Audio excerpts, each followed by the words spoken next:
Honorable Director of Sunan Kalijaga State Islamic University, Honorable to all lecturers and staffs of Sunan Kalijaga State Islamic University, Honorable to all lovely audience. Assalamualaikum warahmatullahi wabarakatuh. In the name of Allah subhanahu wa ta'ala, the Lord of the world, for our Prophet Muhammad sallallahu alaihi wasallam, who guide us on the path of life, let us express our gratitude, salawat and salam for all this mercy and blessing. To each and every one of you for being here to hear me today, thank you very much. May Allah bless you always happy and have successful life. Good afternoon, ladies and gentlemen. It's great to be with you in this beautiful day. First of all, let me introduce myself. My name is Dhiya Rahmi Fauzah. I'm a student of the Faculty of Sharia, Economics and Business, Sunan Kalijaga State Islamic University. And in this beautiful time, it's a great pleasure for me to deliver my speech, to invite you to discuss about something interesting, a crucial topic, the COVID-19 pandemic and its impact on the economy. Well, as you all already know, the COVID-19 pandemic has caused significant disruption and hardship in nearly every aspect of our life, such as health, economic, socio-cultural, and education system, of course. It's been more than a year right now, and we have missed so many things because COVID. This is sad, isn't it? Every day in quarantine, just like a pity bird in a cage. Now, we want to talk about all this aspect.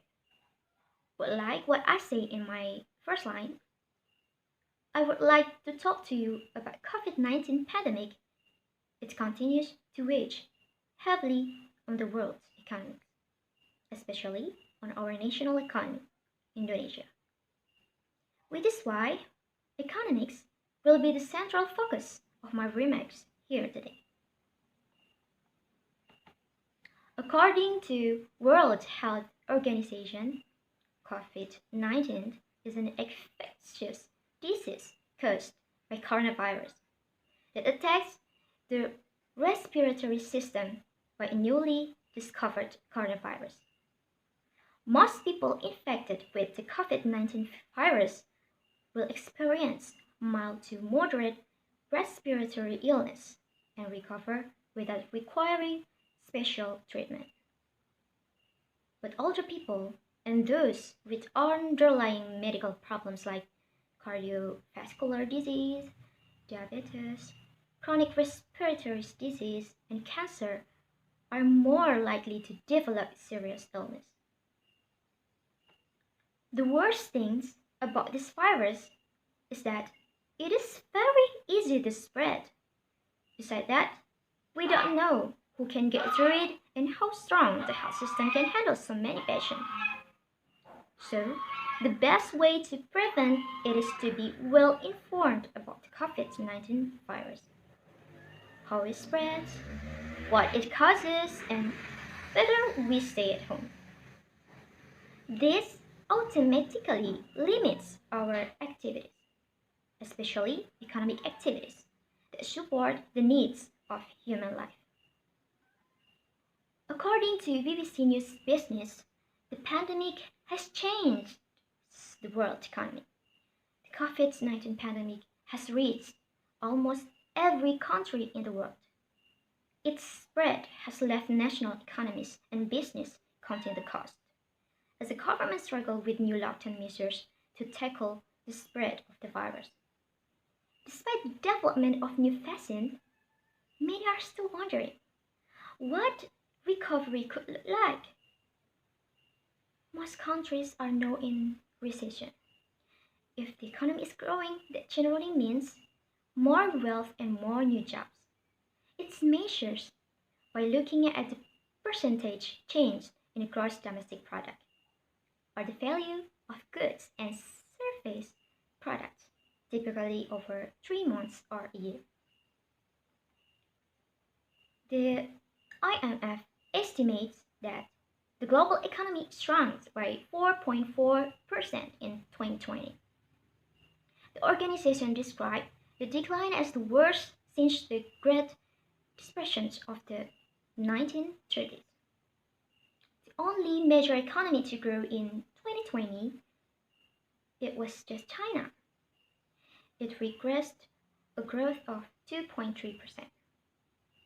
The IMF is, however, predicting global growth of 5.2% in 2021. But now it's 2021. Even though it's growing, this growth is erratic.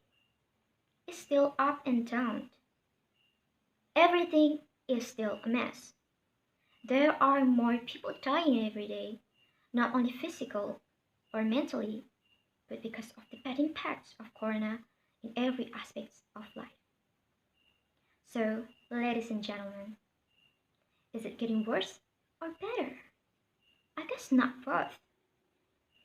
In Indonesia, since the outbreak of COVID hampered economic activities, destroyed the small business sector, and many people lost their jobs, increasing poverty and mortality.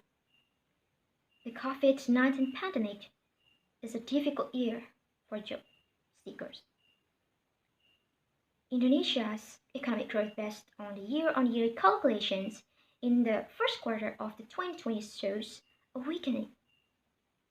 Data in the second quarters was also less than friendly, showing the worst decline since 1999. With this data, what should we do to improve the national economy? Well, here is the strategy that can be do together beside the society and the government. Number one, don't be worried and continue to obey the government advice to break the chains of the spread of COVID-19. This is the most important. Number two, save your emergency funds, but still increase people's buying and selling power, because it is the key to stabilizing this national economy. Then, number three, investing in education. It will improve the quality of Indonesia human resources for the future. And last, number four, implementing a charging policy for victims of layoff by providing free training through pre-employed card and continuing to work from home.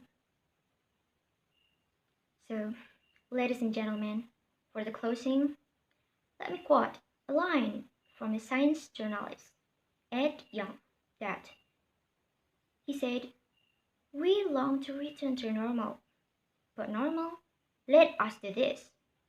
To avert the future pandemics we know are coming, we must grapple with all the ways normal has failed us. We have to build something better. Rebooting a country's economies may be difficult, but we can wake up slowly. Protect yourself by washing your hands, not touching your face, and do social distancing.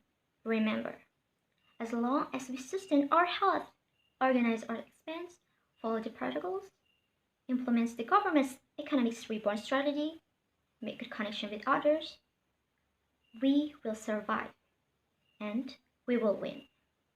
Trust me. Maybe enough speech from me today. Sorry for any mistakes. Thank you very much for your attention. Wassalamualaikum warahmatullahi wabarakatuh.